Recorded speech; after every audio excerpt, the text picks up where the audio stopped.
Jangan-jangan nanti Pak Haji insyaAllah tahun depan tidak ada lagi nama saya. Sudah kembali ke rahmatullah. Nah itu dia.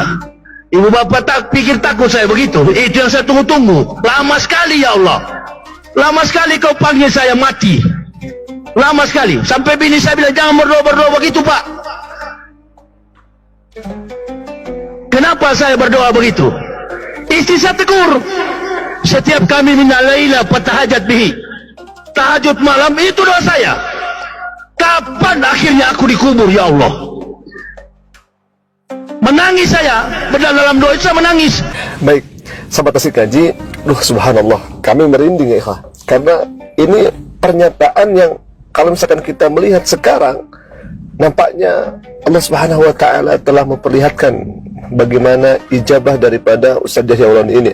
Pertama, di dalam tahajudnya beliau senantiasa mengucapkan, ya Allah, kapan aku bertemu denganmu, kapan aku mati, dan kapan aku dikubur. Itu yang senantiasa beliau panjatkan kepada Allah Subhanahu wa Ta'ala. Inilah satu kerinduan dirinya yang kemudian sebagai makhluk Allah, sebagai hamba Allah, ingin berjumpa dengan Allah Subhanahu wa Ta'ala. Bahkan setiap tahajudnya, bayangkan ya ikhwah, beliau menangis untuk bertemu dengan Allah Rabbul Alamin.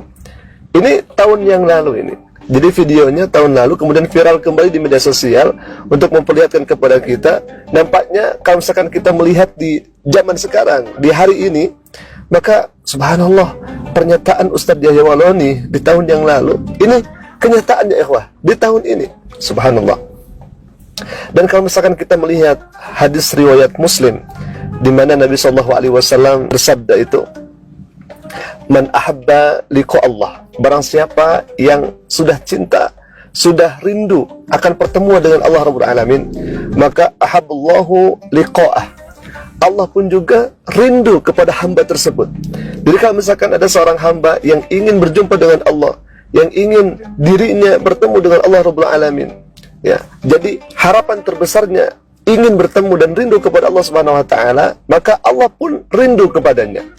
Walaupun memang dalam konteks ini kita meminta langsung mati begitu ya, itu tidak diperbolehkan ya Hafilah. Tetapi hemat kami dan saya meyakini bahwa beliau menyampaikan ini karena kerinduannya, karena ingin bertemu dengan Allah Rabbul Alamin, sehingga apa yang kemudian disampaikan di dalam doanya, di setiap tahajudnya sampai beliau menangis ini dijabah oleh Allah Subhanahu wa Ta'ala. Subhanallah, walhamdulillah, wala ilaha illallah, wallahu akbar. Ada orang-orang yang menganggap seperti ini Alhamdulillah kepada beliau. Katanya orang ini penghujat dan sebagainya. Jadi menghujat agama sebelumnya.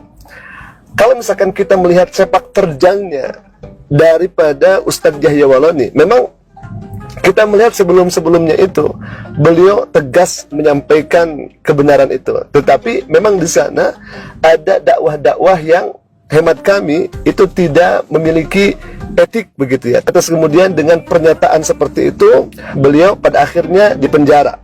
Tetapi subhanallah, kami di sini memuji lagi beliau ya Alhamdulillah, Ustaz Yahya Wauloni. Kenapa? Karena ketika beliau dipermasalahkan kemudian dihukum sampai di penjara, beliau mengatakan dengan sangat gentleman.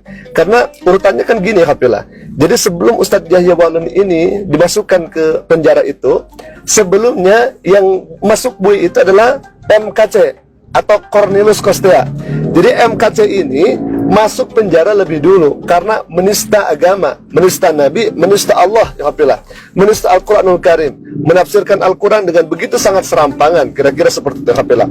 Kemudian KC ini dipenjara. Nah mungkin karena KC ini dipenjara, lalu kemudian teman-teman kekristenan yang lain melihat agar apple to apple begitu, agar penghujat lah gitu, penghujat dari Kristen masuk penjara, ya otomatis penghujat dari Islam juga harus dipenjara. Begitu hemat kami Alhamdulillah. Nah setelah itu ternyata betul Ustaz Yahya Wauloni diperkarakan dan Ustaz Yahya Wauloni disidang.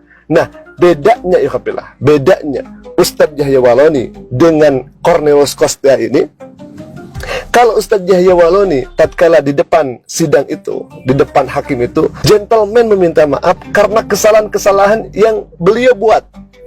Bahkan beliau katakan seperti ini, saya meminta maaf kepada orang Kristen, kepada orang Nasrani, karena dakwah kami menyinggung, karena dakwah kami itu tidak